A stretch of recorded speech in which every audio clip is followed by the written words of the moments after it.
Congratulations on your decision to adopt.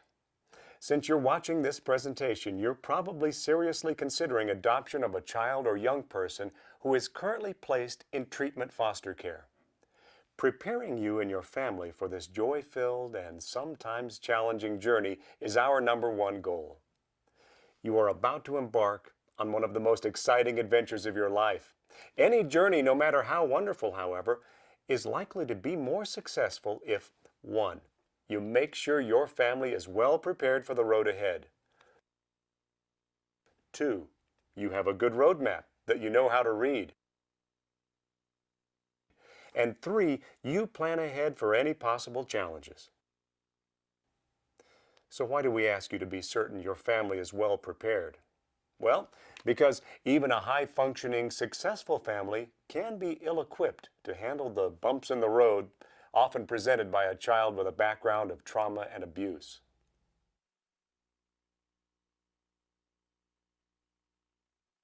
So tell me, why are you interested in adopting a child? Well, we have a lot of love to give. Well, that's important, but many families have experienced disappointment when a child either doesn't respond to their love or rejects the love altogether. How would you handle that? Well, we'll just have to deal with it, I guess. That's true. But how would you feel if a child rejects your love or you are unable and unsuccessful at getting that child to connect with you or your family?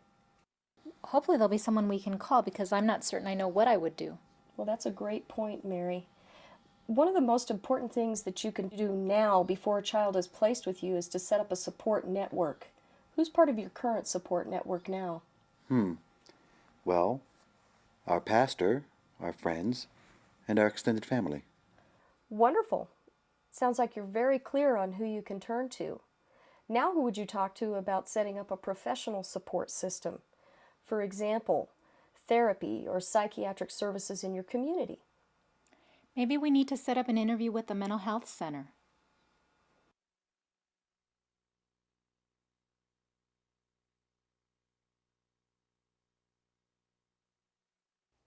How did your family prepare for adoption? We prepared for adoption probably, starting several years before we adopted Zach. And so we started doing research, started on the internet. We actually initially started looking at older children who may have been coming through the CYFD system. But one of the things about us is that we're a same-sex couple, and so we thought at that point that we couldn't adopt together. First of all, that we'd have to, one of us adopt and the other one do a second parent adoption a year later. And so we made an appointment and just sat down and talked about what our options were. And the first question out of her mouth was, so are you doing this together, or do you want to do this one at a time? And we kind of said, okay, rewind. Can we actually do this together? And she said, yeah, there's nothing that says you can't. It might take us a little longer to find the right match, but there's nothing that says you can't. We probably didn't take as many steps to prepare for potential challenges as in retrospect we might have. We went into it hoping for a normal child, whatever that means. But at the same time, semi-prepared in the back of our minds that there might be other issues because, we were aware at the time that Zach was placed with us, we were aware of some history on his birth father's side of drug use and involvement with the law. And so from that perspective, we knew that there might be some things that might come up, but I don't think we asked as many questions as we might have. We talked about particular things that might happen. We might end up with a child who has attention deficit disorder. We might end up with a child who's got other issues that kind of come with the territory based on birth mom and birth father's histories. But I'm not sure how much we could have prepared either because we were really coming into it totally, open and not knowing what we were going to get. What steps did you take to ensure your family would stay healthy in spite of the challenges presented by a child with special needs? One of the things that we've done as a family is make sure that we have individual time with each one of our children. Um, we we try to do once a month with one daughter with mom for a night, go out to eat special, and we take turns. 1 month it'll be the kids with dad out, one individually. The next month it'll be with me. It gives us an opportunity to share special moments, to be a little more intimate in conversations than it would be as a family. It's really helped because it gives them an opportunity to voice their concerns, their opinions, their dislikes, their likes, and it's really kept us healthy as a family. What do you know now about how adoption has affected your family that you didn't know or understand prior to your child's placement? One of the things I think that's real important to recognize and to really believe is that your own issues come up. Things that you didn't think, you thought were handled, well, sometimes they're not really handled. I could have asked my mother, how do you deal with this, or is this a typical kind of childhood thing, or what did you do when? Both my parents are dead, and in the case of my in-laws, it's always interesting because you start finding out about your spouse as you start dealing with stuff that comes up. We had a real solid relationship, and I think part of it had to do with some issues that we had to deal with in the past. And I think that was probably the biggest thing, is that we were not afraid to bring up things with each other. And we knew that we were solid enough to be able to deal with them without the threat of splitting up. And I think if that had not been the case, I think any couple would get that close. Even beyond the manipulation that the child does, I think it goes to a lot of honesty. Things are going to come out, and if they're not out there already, they're going to come out. The child or youth you are considering for adoption is currently placed in a program called Treatment Foster Care, otherwise known as TFC. TFC is a team-driven treatment approach that supports and trains treatment foster parents as they help children live successfully in families and communities. The team typically consists of the treatment foster parents, a treatment coordinator, a therapist, a social worker, possibly a psychiatrist, as well as the child in care, if they are old enough to participate in the team process. It is important for you to understand what makes TFC successful, because as an adoptive parent, you can prepare for challenges that arise with your adoptive child by utilizing some of the tools that help our treatment foster parents bring success to the children in their care. The treatment foster parents and treatment team members currently caring for your future child are very familiar with the terrain you will be driving on your journey and can help you navigate successfully. Children placed in treatment foster care function optimally with a higher degree of structure than you might be used to in your family. One temptation for an adoptive family is to forego this structure in order to provide the child with what they might perceive as a normal childhood. Using our analogy of looking carefully at our map for the road ahead, this would be like hoping you will be driving over flat terrain on straight interstate highways, when in fact you will be driving through winding mountain roads. Just like no amount of positive thinking can make a mountain road straight, no amount of love or wishful thinking can erase the life experiences or special needs presented by the child that will soon be placed in your home. As you probably know by now, part of the adoption process is a meeting called disclosure. The disclosure meeting can be very overwhelming for many adoptive families. This meeting will include professionals from the Children, Youth, and Families Department, as well as team members associated with the Treatment Foster Care Agency. Sometimes the disclosure takes place over several meetings to ensure you have adequate time to hear from all team members. You will be given a lot of family and placement history, including information about your potential adoptive child's current strengths and challenges. Some of the information may be disturbing or confusing, but listen carefully to what the team members tell you about your child's experiences and behavioral challenges, and be willing to ask questions if you have any concerns. If any of the information shared seems unclear, don't hesitate to contact one of your team members. Once you have a true picture of the child, you will be much more able to assess if your family is ready to handle the road ahead.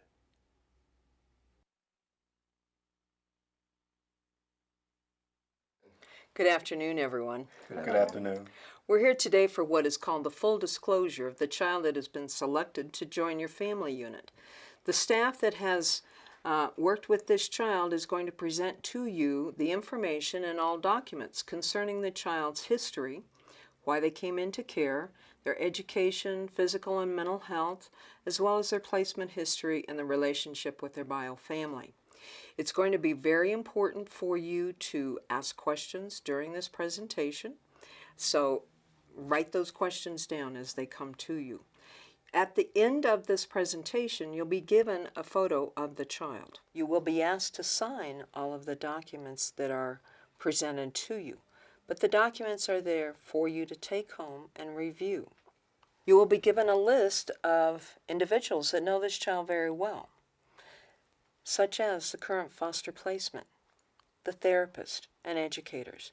It's most important that you make contact with these individuals during the time that you are considering this child for your family. During this time, it's important you contact all reference people and certainly feel free and comfortable to talk with those individuals that you would confide in as you make a lifelong impacting decision, such as a pastor or a family member. But we do ask that you please honor this child's confidentiality and not disclose any information. At the conclusion of the presentation from the child's worker, then the adoption placement worker is going to talk with you about the available subsidy for this child as they're placed in your home. You will also be asked to sign this document as well, having a copy to take home and refer to during your consideration time. You must take a minimum of 72 hours up to 2 weeks to make your decision. Should you decide to go forward, then we will proceed forward in our process. But you are under no obligation to accept this child into your family unit. We would ask that all the documents you've received today be returned back to the department, and I want you to know that your family study will be back into our pool of waiting families for consideration of another child. Now, if you have no further questions, then we'll proceed forward with the presentation of your child. Now that you've received all the disclosure information, do you have any questions for us at this point? So what you're saying is that Rosa tends to explode into a rage when she feels threatened or afraid in some way? How will we know if she's feeling threatened? That's a good question. When Rosa feels threatened, she usually tries to deflect attention from herself, perhaps by blaming others. Well, what do we say to her when she does that? Initially, it's probably best to listen and just give her some space so that she can calm down. If you accept this placement, we recommend that you meet with Rosa's treatment foster parents. They can share with you what they have done in the past to support Rosa when she's feeling this way. I have a question about Rosa's biological mother. You said that she was a drug addict when Rosa came into foster care. Is Rosa having any problems with drugs or alcohol? Rosa does not have a history of drug or alcohol abuse. In fact, she stated quite adamantly that she thinks kids who do drugs are stupid. But you must consider she is only 15 and could face many temptations before she moves into adulthood.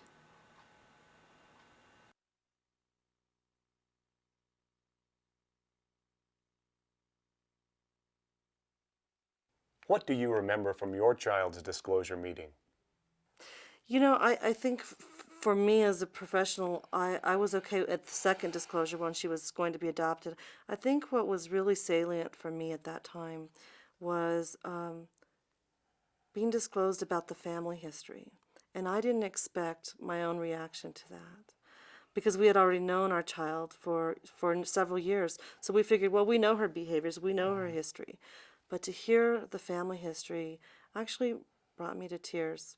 And it gave me a lot of empathy for her family.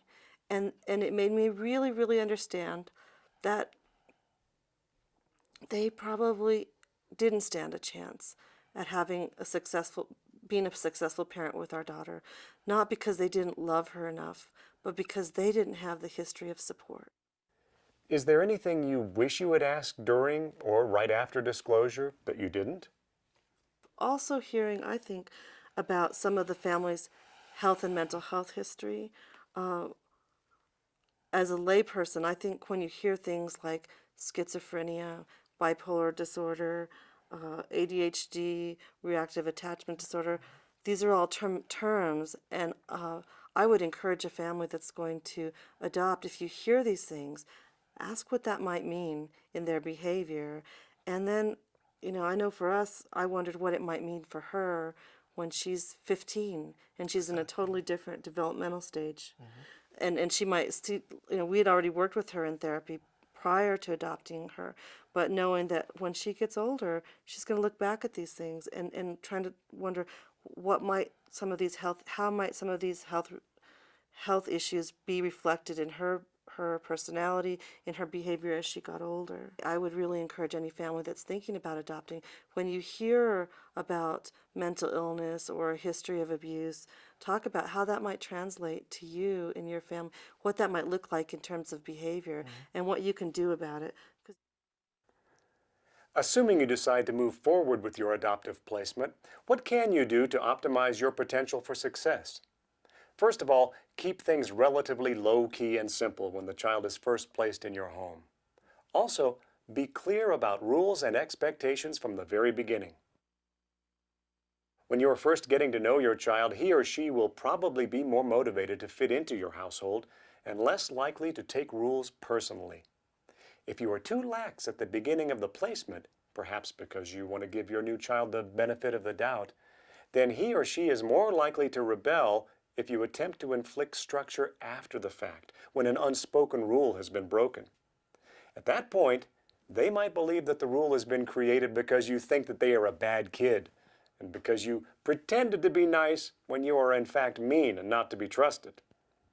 Talk with your child about rules and expectations during your pre-placement visits before they move into your home permanently. Though the child might not like the rules, they do experience a certain level of safety, knowing that the security they have enjoyed in treatment foster care will continue in your home. The TFC agency will gladly give you hints and suggestions about what has helped your child succeed in their program.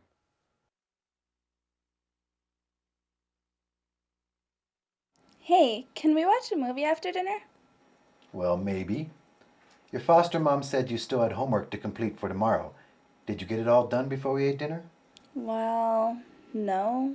But this is different. You aren't going to make me follow those stupid rules after I get adopted, are you? So, were you thinking there wouldn't be any rules after you move in with us? Maybe. I don't know. I'm really glad we're talking about this, Rosa. In most successful families, there are rules that help members respect themselves and those they live with. It's also our job to help you succeed in school. Now, what kind of parents would we be if we let you ignore your homework? Yeah, I guess you're right. So what other rules do you guys have?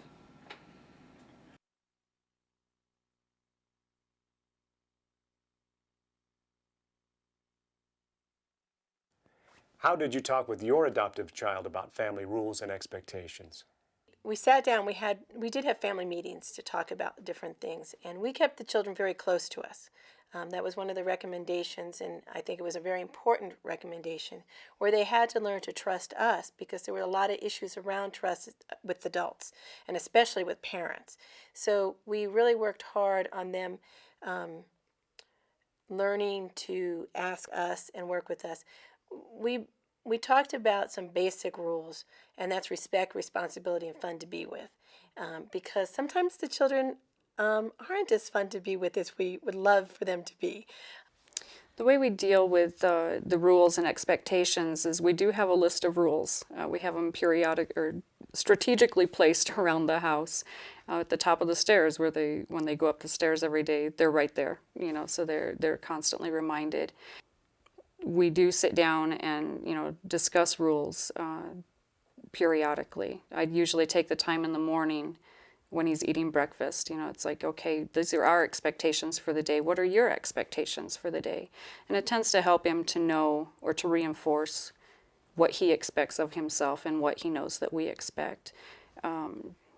Immediate consequences are, one of the things that we've had to learn to deal with, or learned how to distribute, I guess. Jacob is an immediate consequence reward type of person. Also, it's just constant, reminding, especially with learning disability children, you do have to do a lot of repeating.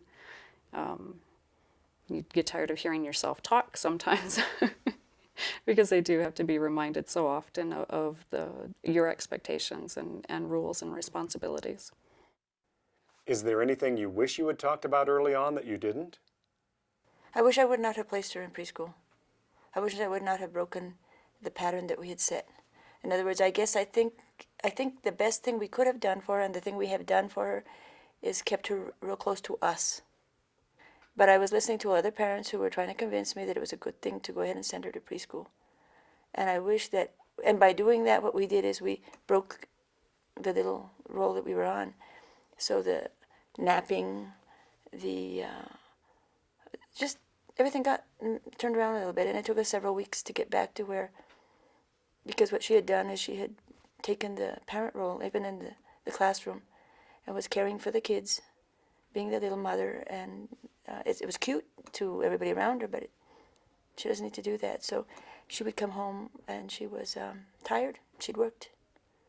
I wish I'd listened to my parent instincts first, and because I was seeing that disconnect, that's why I gave him information to read, the therapist, because I could see that disconnect. I wish I had reacted quicker, because I think that my son may not, can't say that's a definite, may not have wound up in a hospital in an emergency situation had we been clear on the therapeutic needs of our child. No matter how much you prepare, it is inevitable that your child will experience a crisis at some point in the adoptive placement. After the disclosure meeting, you will know more about what has challenged your child in the past. The reality is that past negative behaviors often emerge in adoptive placements, leading to challenges for the entire family. Negative behaviors can be triggered by many things, including unresolved grief over past losses, or anxiety caused by their fear that you will reject or abandon them.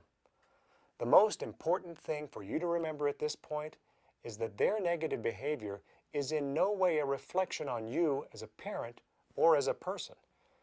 Though the behaviors feel personal, especially since their anger might be aimed at you, please remember that unresolved issues from your child's past cause these behaviors, not you.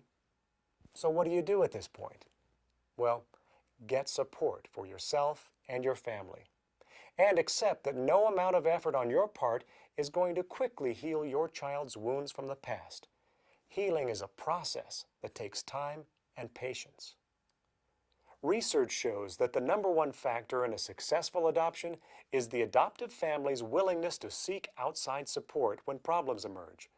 Conversely, the #1 reason adoptions disrupt is a closed family system, where a family refuses to ask for or accept outside help, believing they should be able to handle whatever comes up in their family independently. Getting support can mean calling your placement worker or social worker, joining an adoptive parent support group, or talking with a counselor at church or in your community. The important thing is to investigate your support network now, before your child is even placed in your home, so that you will have a plan to initiate when that first crisis hits. You will find that this will make all the difference in the world.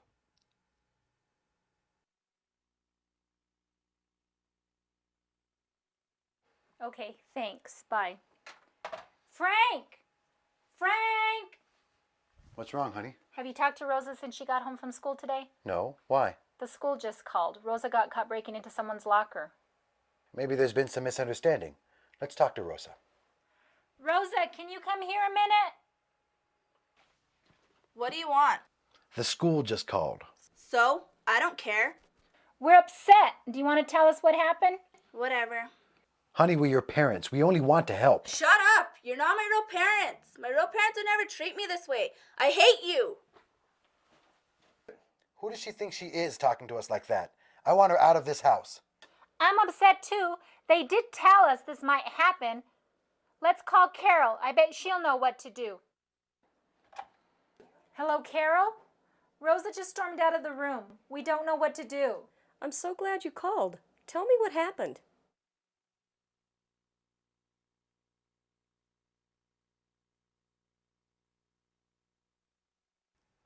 Tell us about a crisis you have experienced with your adoptive child. Well, since the beginning, Zach's been in high gear, and so we knew we were going to have, Mr. Rapid Pace on our hands. But starting about the time he was 3.5, we started to recognize some impulsive aggression issues with him. Not real bad at first, but about a year ago, when he was about 4, it started to get really bad. At school in particular, he was in a daycare situation with a group of 16 to 20 other kids. And he has a low frustration tolerance when it comes to things that he's not in control of, situations he's not in control of. And it just had gotten progressively worse, to the point where we had to pull him out of the first preschool he was at. What did you do? Where did you seek support? We ended up, at the time that we left the first school, coming to the realization that we really needed help.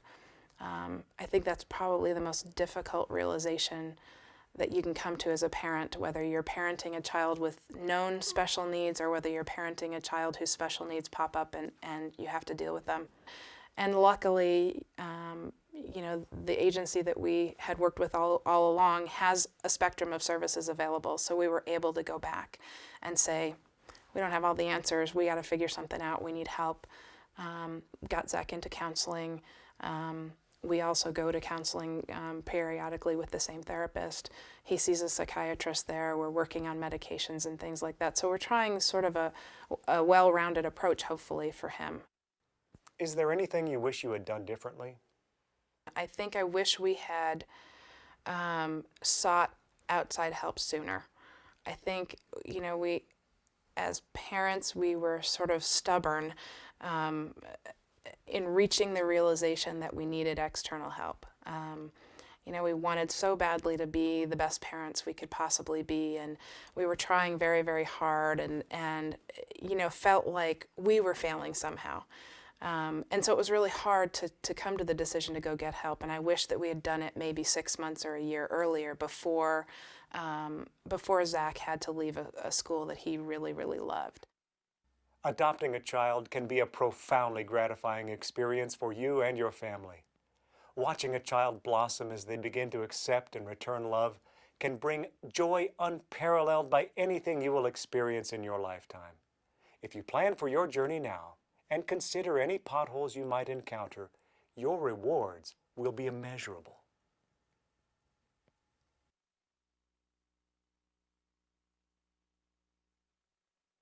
I'm so glad this day has finally come. Me too. We're finally going to court to make this official. I can't believe you guys still want to adopt me. You've been in my heart since the very beginning. No matter what happens, we'll always find a way to work things out. That's what families do.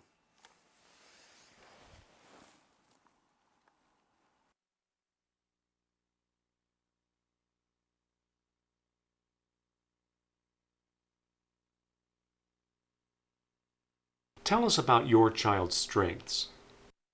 There are so many things that we adore about Zach. He's funny, he's smart, he does incredible things. He's always done sort of everything a little early. He comes up with the most insightful little quips, he'll ask questions about being adopted that just, at 3 years old when a kid asks and wants to know everything we know about his birth mom, it's just amazing. He's compassionate and loving, and he's the first kid to go grab an ice pack when somebody falls down at school, or the first one to crawl in your lap when he knows that you're upset about something or not feeling well. He wants to fix it. everything's Band-Aids. You know, Band-Aids can fix everything. So half the time he runs around with a pocket full of Band-Aids so that he can put them on boo-boos.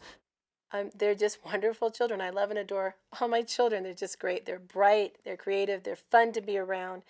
They're definitely challenging, but they're just fun to be around, and they help me think differently sometimes about situations. When she came to live with us, she was on first grade, second grade? First grade. The teachers used to already give up on her at that point.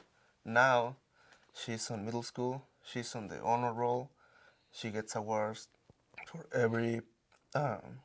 almost every class. She's doing great at school.